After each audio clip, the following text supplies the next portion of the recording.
Sa ating video ngayon ay ipapakita natin ang inuumpisahan nating itinatanim sa ating backyard garden at yung mga existing na dati nating tanim.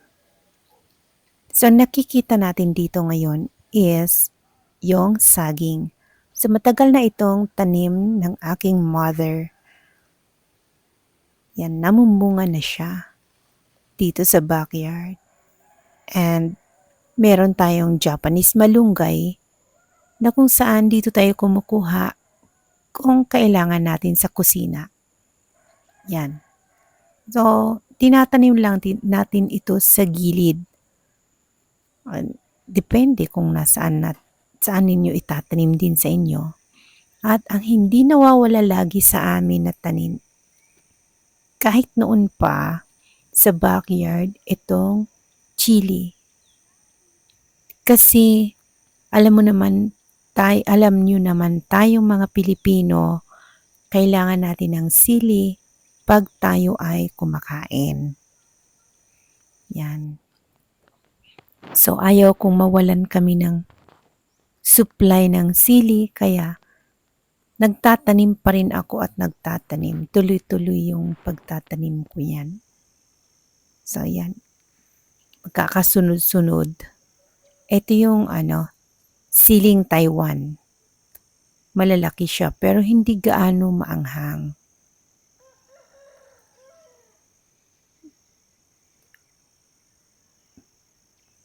Ito.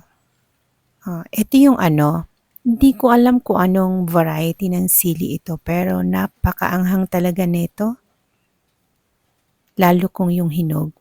Manamis-namis siya na sa dulo may kaanghangan talaga. So ito yung inuumpisahan kong backyard garden sa aming bakuran. Sana ma-inspire kayo at huwag kayo mag-skip ng video kasi makikita ninyo yung iba pang mga tinatanim ko dito. So, ito yung kalabasa.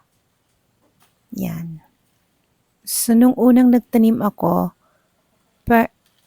nagustuhan ko kasi maganda yung result. At ginagamitan natin siya ng swamp fertilizer. At kung gusto nyong malaman kung ano yung swamp fertilizer is mag-refer po kayo sa iba kong video kasi makikita ninyo doon kung paano gumawa. So ito yung sumunod na tinanim ko na kalabasa. Maliliit pa sila. At na-inspire ako, parang nagustuhan ko ring magtanim ng herbs. Ito yung basil. So ito yung inuumpisan kong backyard garden.